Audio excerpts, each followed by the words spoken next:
नमस्कार दोस्तों, मैं अंशी पांडे अपने चैनल अंशी बे में आप लोगों का स्वागत करती हूँ। आप लोग कैसे हैं ये बताने के लिए कमेंट बॉक्स में जय श्री विष्णु जरूर लिखना।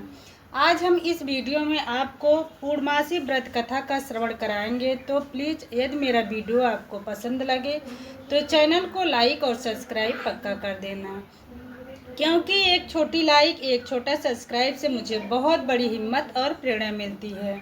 चलो अब हम वीडियो को शुरू करते हैं। द्वापर युग में एक समय की बात है कि यशोदा जी ने कृष्ण से कहा, हे कृष्ण, तुम सारे संसार के उत्पन्नकर्ता, पोषण तथा उसके संहार करता हो। आज कोई ऐसा व्रत मुझसे कहो जिसके करने से मृत लोक में स्त्रियों को विधवा होने का भय न रहे तथा यह व्रत सभी मनुष्यों की मनोकामनाएं पूर्ण करने वाला हो। श्री कृष्ण कहने लगे, हे माता, तुमने अति सुंदर प्रश्न किया है। मैं तुमसे ऐसे ही व्रत को सविस्तार कहता हूँ।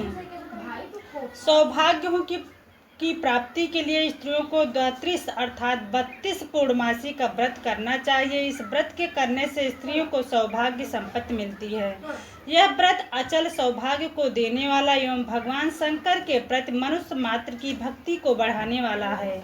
यशोदा जी के कहने लगी, हे कृष्ण, सर्वप्रथम इस व्रत को मृत लोक में किसने किया था, इसके विषय में विस्तार पूर्वक मुझसे कहो। श्री कृष्ण जी कहने लगी कि इस भूमंडल पर एक अत्यंत प्रसिद्ध राजा चंद्रहास से पालित अनेक प्रकार के रत्नों से भरपूर कार्तिक नाम की एक नगरी थी। वहां पर धनेश्वर नाम का एक ब्राह्मण था और उसकी स्त्री अति सुशील रूपवती थी। दोनों ही उस नगरी में बड़े प्रेम के साथ रहते थे। घर में धन धान आदि की कमी नहीं थी। उनको एक बड़ा दुख था कि उनके कोई संतान न थी। इस दुख से वह अत्यंत दुखी रहते थे। एक समय एक बड़ा तपस्वी योगी उस नगरी में आ गया। वह योगी उस ब्राह्मण के घर को छोड़कर अन्य सब घरों से भिक्षा लेकर भोजन किया करता था। रूपवती से वह भिक्षा नहीं लिया करता था। उस समय योगी ने एक दिन रूपवती से भिक्षा न लेकर किसी अन्य घर से भिक्षा लेकर गंगा किनारे जाकर भिक्षान्न को प्रेम पूर्वक खा रहा था कि धनेश्वर ने योगी का यह सब कार्य किसी प्रकार से देख लिया। अपनी शिक्षा के अनादर से दुखी होकर धनेश्वर योगी से बोला, महात्मान, आप सब घरों से भिक्षा लेते हो परंतु मेरे घर की भिक्षा कभी भी नहीं लेते, इसका क्या कारण है? योगी कहने लगा कि निपुत्री के घर की भीख पतितों के अन्न के तुल्य होती है और जो पतितों का अन्न खाता है वह भी पतित हो जाता है। चूंकि तुम निपुत हो अतः पतित हो जाने के भय से मैं तुम्हारे घर की भिक्षा नहीं लेता हूँ। धनेश्वर यह बात सुनकर अपने मन में बहुत दुखी हुआ और हाथ जोड़कर योगी के पैरों पर गिर पड़ा तथा आर्त भाव से कहने लगा, हे महाराज, यदि ऐसा हो तो आप मुझसे पुत्र प्राप्ति का उपाय बताइए। आप सर्वज्ञ हैं, मुझ पर अवश्य ही यह कृपा कीजिए। धन की मेरे घर में कोई कमी नहीं है परंतु मैं पुत्र न होने के कारण अत्यंत दुखी हूँ। आप मेरे इस दुख का कारण करें। आप सामर्थ्यवान हैं। यह सुनकर योगी कहने लगा, हे ब्राह्मण, तुम चंडी की आराधना न करो। घर आकर अपनी स्त्री से सब वृत्तांत कहा और स्वयं तप के निमित्त वन में चला गया। वन में जाकर उसने चंडी की उपासना की और उपवास किया। चंडी ने 16वें दिन उसको स्वप्न में दर्शन दिया और कहा, हे धनेश्वर, जो तेरे पुत्र होगा परंतु वह 16 वर्ष की आयु में ही मृत्यु को प्राप्त हो जाएगा। यदि तुम दोनों स्त्री पुरुष 32 पूर्णमासी का व्रत विधि पूर्वक करोगे तो वह दीर्घायु हो जाएगा। जितनी तुम्हारी सामर्थ्य हो आटे के दिए बनाकर शिव जी का पूजन करना, परंतु पूर्णमासी को 32 हो जाने चाहिए। प्रातःकाल होने पर इस स्थान के समीप ही तुम्हें एक आम का वृक्ष दिखाई देगा। उस पर तुम चढ़कर एक फल तोड़कर शीघ्र अपने घर चले आना। अपनी स्त्री से सब वृत्तांत कहना। ऋतु स्नान के पश्चात वह स्वच्छ होकर श्री शंकर जी का ध्यान करके उस फल को खा लेगी। तब शंकर भगवान की कृपा से उसको गर्भ हो जाएगा। जब वह ब्राह्मण प्रातः काल उठा तो उसने उस स्थान के पास ही एक आम का वृक्ष देखा और उस पर चढ़कर उस फल को तोड़ने का प्रयत्न किया, परंतु वृक्ष पर कई बार प्रयत्न करने पर भी वह न चढ़ पाया। तब तो उस ब्राह्मण को बहुत चिंता हुई और विघ्न विनाशक श्री गणेश जी की वंदना करने लगा। हे दयानिधे, हे दया विघ्नों, अपने भक्तों के विघ्नों का नाश करके उनके मंगल कार्य को करने वाले, दुष्टों को नाश करने वाला, रिद्धि सिद्धि देने वाले, आप मुझ पर कृपा करके इतना बल दे कि मैं अपनी मनोकामना को पूर्ण कर सकूं। इस प्रकार गणेश जी की प्रार्थना करने पर उनकी कृपा से धनेश्वर वृक्ष पर चढ़ गया और उसने एक अति सुंदर आम का फल देखा। उसने सोचा कि जो वरदान से फल मिला था वह यह है और कोई फल दिखाई नहीं देता। उस धनेश्वर ब्राह्मण ने जल्दी से उस फल को तोड़कर अपनी स्त्री को लाकर दिया और उसकी पत्नी ने अपने पति के कथनानुसार उस फल को खा लिया और वह गर्भवती हो गई। देवी जी की असीम कृपा से उसके एक अत्यंत सुंदर पुत्र हुआ जिसका नाम उन्होंने देवीदास रखा। माता पिता के हर्ष और शोक के साथ वह बालक शुक्ल पक्ष के चंद्रमा की भांति अपने पिता के घर में बढ़ने लगा।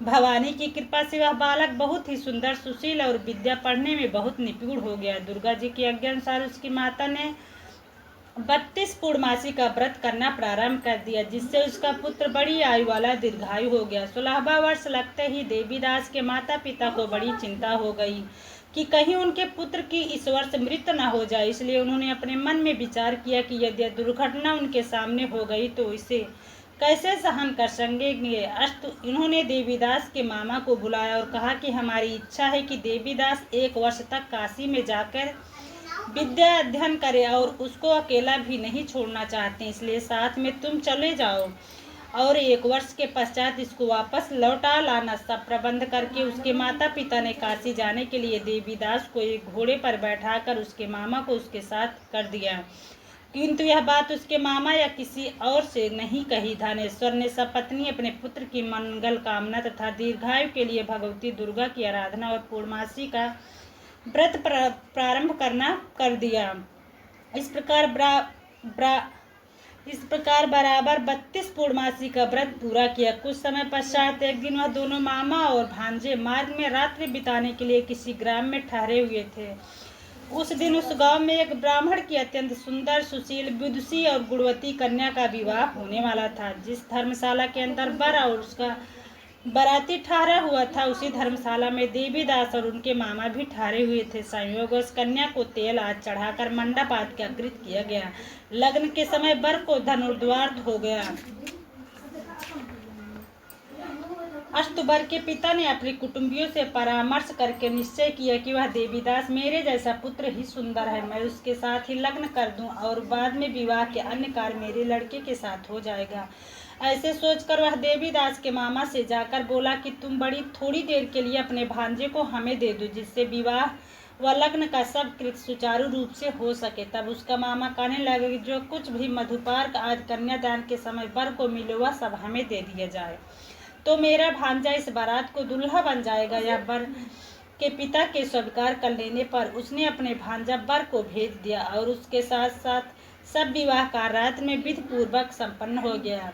पत्नी के साथ वह भोजन न कर सका। अपने मन में सोचने लगा कि न जाने यह किसकी स्त्री होगी। वह एकांत में इसी सोच में गरम निश्वास छोड़ने लगा तो उसकी आंखों में आंसू भी आ गए। तब वधू ने पूछा कि क्या बात है, आप इतना उदासीन व दुखी क्यों हो रहे हैं। तब उसने सब बातों जो वर के पिता व उसके मामा से हुई थी उसको बतला दी। तब कन्या कहने लगी, यह ब्रह्म विवाह के विपरीत कैसे हो सकता है। देव, ब्राह्मण और अग्नि के सामने मैंने आपको ही अपना पति बनाया है, इसलिए आप ही मेरे पति हैं। मैं आपकी ही पत्नी रहूंगी, किसी अन्य की कदापि नहीं। तब देवीदास ने कहा, ऐसा मत करिए क्योंकि मेरी आयु बहुत थोड़ी है, मेरे पश्चात आपकी क्या गति होगी। इन बातों को कोई अच्छी तरह विचार कर लो। परंतु वह दृढ़ विचार वाली स्त्री बोली कि जो आपकी गति होगी वही मेरी गति होगी। हे स्वामी, आप उठिए और भोजन करिए, आप निश्चय ही भूखे होंगे। इसके बाद देवीदास और उसकी पत्नी दोनों ने भोजन किया तथा शेष रात्रि में वह भी सोते रहे। प्रातःकाल 4 बजे देवीदास ने अपनी पत्नी को 3 नगों से जड़ी हुई एक अंगूठी दी, एक रुमाल दिया और बोला, हे प्रिय, इसे लो और संकेत समझकर स्थिर चित्त हो जाओ। मेरा मरण और जीवन जानने के लिए एक पुष्प वाटिका बना लो, उसमें सुगंधित वाली एक नवपल्लिका लगा दो, उसका प्रतिदिन जल से सींचा करो और आनंद के साथ खेलो कूदो तथा उत्सव मनाओ।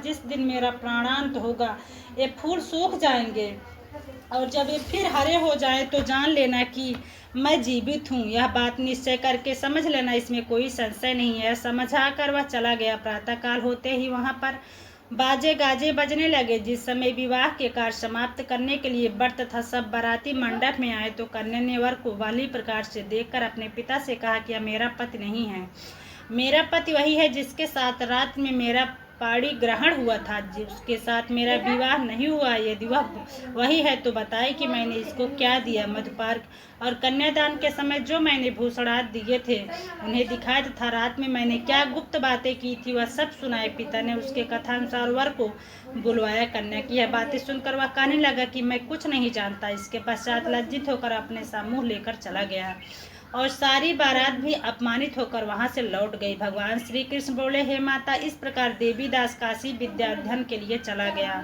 जब कुछ समय बीत गया तो काल से प्रेरित होकर एक सर्प रात्रि के समय उसको डसने के लिए वहां पर आया। उस समय विषधर के प्रभाव से उसके शयन का स्थान चारों ओर से विष की ज्वाला से